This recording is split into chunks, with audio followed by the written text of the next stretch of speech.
Yo, pull up a seat where you left it. Closer? Closer? Can you hear me? All right, we need to talk about this. I've been gone for a couple weeks, and Myles Turner is still an Indiana Pacer. But before we get into the video, go ahead and smash that like button because you know you already love it, and subscribe to the channel because it gets me content to you faster. But let's slow it down for a second.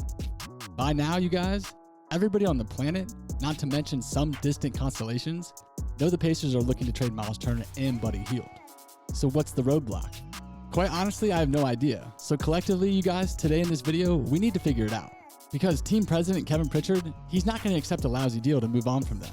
Witness Indiana's most recent refusal to make the trade with the Lakers, who are offering Russell Westbrook, a first rounder in 2027, and 2 second-rounders.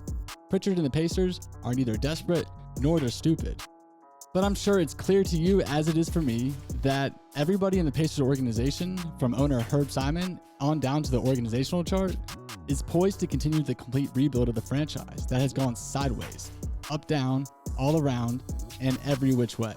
And that's in large part due to the amount of injuries that the roster has suffered in recent years. Now, I'm going to say it right now. Indiana Pacers fans, we've been spoiled. The team hasn't completely fallen off the wagon, but the Pacers right now are deciding to do it the right way. Because the teams in the Larry Bird post era, they weren't really any good. In the Troy Murphy, Mike Dunleavy era, they were always reasonably competitive, even if it was to the detriment on draft night, when they were never quite bad enough to choose in the top 9. So, can this approach be a patient one for Herb Simon and the Pacers front office? We gotta see.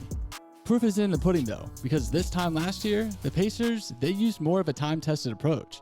They traded Domantas Sabonis in exchange for the franchise point guard, Mr. Tyrese Halliburton, who has quickly established himself as the team's best point guard since my man Mark Jackson. They traded Malcolm Brogdon, who just really couldn't stay healthy. And they let TJ Warren walk in free agency after my guy missed the better part of 2 seasons with that foot injury. They extended a massive offer sheet to Phoenix center DeAndre Ayton, which eventually the Suns matched, and the Pacers lost out. But it was a worthwhile effort. And in my opinion, I really don't think it was done for public relations purposes. It did serve to send a message to Indiana fans that the Pacers are ready to be players from this time forward. It was almost a planting of the flag, saying, hey, we're going to do it the right way. The Pacers have finally embraced the process after years of taking tentative baby steps towards their rebuild. Not the process, quote unquote. At least we think about it in with the 76ers, who are the poster children for tanking, and they still are. But the process of moving off veteran players, accumulating cap space and draft assets, doing things nice and slow, hard, the smart way, and really hoping, believing that Pacers fans, some of the smartest in the league, will embrace the team's new direction with patience and enthusiasm. We know we are on this channel. Question real quick. Are you guys gonna be patient? Can you guys stick through it with me? Let me know in the comment section what you guys can and can't do, because we're here to stay and we need everyone in Pacers Nation to build around this team. Because 3, 4, 5 years from now, we could see the Pacers in the NBA Finals. Now let's talk about cap space. It's a risky business, y'all, especially when you're a small market team that is not historically known as a free agent destination. But cap space brings other benefits, especially when you're one of the league's very few teams that has room to maneuver. The Pacers, they can accept more value than they give up, can take on teams' bad contracts, and accumulate first rounders. We are already poised to have those 2 first rounders next season, our own and Boston's. Plus, don't forget, we're going to get Cleveland's first if the Cavaliers do what they're supposed to do, and failed to do this past year by a single game. That is, make the playoffs, baby. Hypothetically, let's say that the Pacers surprise us next season. Benedict Mathurin is lights out. Chris Duarte returns to form after hitting the rookie wall and then suffering an injury last season. And the youthful Pacers are actually kind of trotting into the playoffs. Now, don't kill me in the comment section. It is quite outlandish what I'm saying, but worser things could have happened. Pritchard, he can then use Turner and Hield, assuming they haven't been dealt yet, to add a piece and other assets to help them make a playoff push. Better yet, they can use some of their first rounders to get immediate help. Turn the page. Let's say they struggle. Again, they can use Turner and Hield if they're still on the roster and add draft choices. Optionality is going to be the word of the season for the Pacers. They clearly have to move on from Turner. Are they willing to head into the season with him on the roster? Yes, they are. And they have proved that. Is it optimal? No. It could cause many problems on the roster. But does anybody really think that Turner wants to sign an extension to stay in Indy beyond next season? I don't. I could really see him going to Dallas or maybe even another contender. But why would he? The Pacers, they've let these NBA trade rumors swirl around him over the last 5 seasons.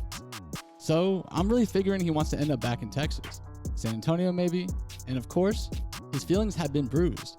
The dude's ego's a little shot. Not only is he on a perpetual subject to trade talks, but now he's had to sit by quietly and watch his team extend an offer sheet to another center. But what you can't take away from Turner is he's a pro's pro. He's smart. He's got the issues, but to be sure, last year, he did tell Jerry West of The Athletic that he was dissatisfied with his role, and he wanted to be a greater focus of the offense. But he knows he has to stay healthy and play well. That's really key. Because if he wants to get paid a 9-figure contract next summer, he'll have to do all of the above. And my guy wouldn't be human if there wasn't some hurt feelings. But let's be truly honest. He should be used to it by now. Turner has the power to determine his worth after next season. Crying about it and throwing a tantrum is not going to help his cause to getting paid. As for Buddy Hield, the coaches, they love his veteran presence and his worth ethic, and they'd be willing to carry him on the roster heading into next season. Plus, after arriving in Indy, he's added a couple new dimensions to his game. But ultimately, we already know, say goodbye, buddy. He's going to be dealt. He's a 29-year-old, and he's making a ton of cash. Mark my words, if the Indiana Pacers can get at least decent value for him, they'll make a deal that sends him packing tomorrow. The Pacers are no slouches when it comes to the trade deadline, as you saw with the Domantas Sabonis-Tyrese Halliburton trade. So they're going to get equal, if not more value for any asset they're trying to move. We all know that the Pacers management is interested in acquiring expensive point guard that is Russell Westbrook. On the surface level, it's a bit perplexing and head-scratching that a team led by a young up-and-coming star in Tyrese Halliburton would want an aging Brody that plays the same position. Now granted, Halliburton can play off ball, but do you want that toxicity that Russell Westbrook could potentially bring? Now, Westbrook, he is not a strong shooter, earning the nickname Westbrook last season, and his overall efficiency is in decline. So what's really the interest in bringing a declining star? He'll sell some tickets, yes, but he's not bringing a title to Indy. The main reason the Pacers have interest in Westbrook is in his contract. And what I mean by that, the NBA has a salary cap minimum, meaning all teams need to spend a minimum amount of money on their roster. The Indiana Pacers' current cap number is $94 million. The minimum is $111.29 million. So they're about $17.29 under the minimum. And if they move Turner and Hield, they'll be shipping out almost $40 million while receiving a combined $57.3 million from Westbrook and Horton Tucker. So I know I gave you guys a ton of things to think about, but let's talk about it. Let me know in the comment section what you guys think. Can Kevin Pritchard make a deal that's worthwhile for Myles Turner and Buddy Hield? In my opinion, I just don't know. The Cavs, or maybe even the Lakers, could cough up an extra draft pick to make the deal sweeter. But tomorrow, we'll be back better than ever with some more Pacers basketball, baby. And like always, I'll save y'all seat. Peace.